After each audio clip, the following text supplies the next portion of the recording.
আসসালামু আলাইকুম, আশা করি তোমরা সবাই ভালো আছো। ঢাকা ইউনিভার্সিটিতে ম্যাক্সিমাম প্রশ্ন দেখা যায় কেমিস্ট্রির মধ্যে অর্গানিক কেমিস্ট্রি থেকে অনেক সুন্দর সুন্দর প্রশ্ন করে। তার মধ্যে দুইটা সুন্দর প্রশ্ন আমি তোমাদের কাছে রাখছি এবং আশা করি তোমরা এই প্রশ্নগুলো যদি সলভ করতে পারো ভাইয়ের সাথে সাথে তোমাদের অ্যাডমিশন জার্নি অনেক সুন্দর হবে। তাহলে চলো শুরু করা যাক। দেখো, প্রথম যে প্রশ্নটা রাখছি, HCHO এবং CH3CHO মানে মিথানেল এবং ইথানেলের মধ্যে পার্থক্যকরণে আসলে কি প্রয়োজন? আমরা যদি একটা জিনিস পার্থক্য করতে চাই তাহলে আসলে কি প্রয়োজন বা কোন পরীক্ষার মাধ্যমে বা কোন টেস্টের মাধ্যমে আমরা সেই জিনিসটা পার্থক্যকরণ করতে পারবো? দেখো, আমরা সবাই একটা জিনিস সবসময় জানি, সেটা হচ্ছে যে ভাই অ্যালডিহাইড এবং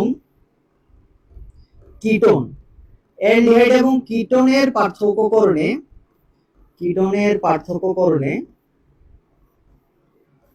অ্যালডিহাইড এবং কিটোনের পার্থক্যকরণে আমরা দুইটা জিনিস ইউজ করি, একটা হচ্ছে টলেন আর একটা হচ্ছে ফেলিং।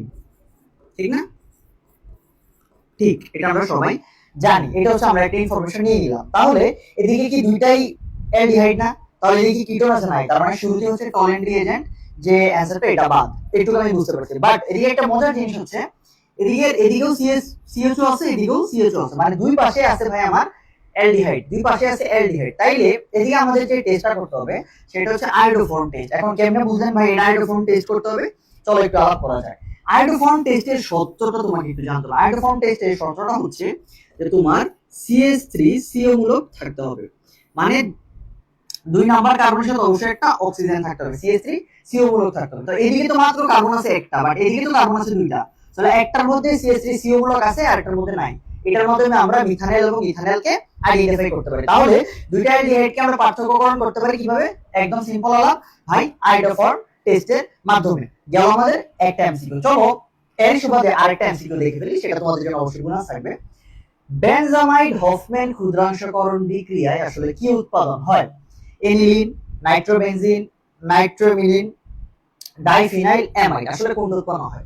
তবে আমার তো আগে হচ্ছে বেনজামাইডের সংকেত জানতে হবে। দেখো, তোমাদের যেন তাড়াতাড়ি হয় সেজন্য হচ্ছে ভাইয়া বেনজামাইডের সংকেতটা লিখে রাখছি। বেনজিনের উপর একটা ডান্ডা দিবা, তখন কি হয়ে যাবে? তারপরে সিও NH2 যুক্ত করে দিবা, তখনই আমার হয়ে যাবে হচ্ছে বেনজামাইড। হয়ে গেল আমার বেনজামাইড। এখন আমার তো প্রশ্ন এটা না, আমাকে প্রশ্ন হচ্ছে বেনজামাইডের ক্ষুদ্রাংশকরণে উৎপাদন কি হয়? সবসময় মনে রাখবা, যখন একটা জিনিসকে তুমি হচ্ছে ক্ষুদ্রাংশকরণ করবা সেটা হচ্ছে হফম্যান ক্ষুদ্রাংশকরণ হয়, এবং এই দিক থেকে তুমি হচ্ছে এই কার্বনটা হচ্ছে রিডিউস করে দিবা, অক্সিজেনটা রিডিউস করে দিবা। তাহলে তোমার আসলে থাকে কি অ্যাকচুয়াল প্রোডাক্টটা থাকে হচ্ছে এইটা। এটা হচ্ছে আমাদের মেইন প্রোডাক্ট। তো এটার নাম কি? এটার নাম আমরা সবাই জানি, এটার নাম হচ্ছে ভাইয়া এনিলিন। এটার নাম কি? এনিলিন। তাহলে আমাদের অ্যানসার কি? অ্যানসারটা হচ্ছে আমি সুন্দরভাবে লাগাই দেই, এনিলিন হচ্ছে আমাদের অ্যানসার। তার মানে এদিকে আমি চিহ্ন দিয়ে লিখে দিই হফম্যান ক্ষুদ্রাংশকরণ।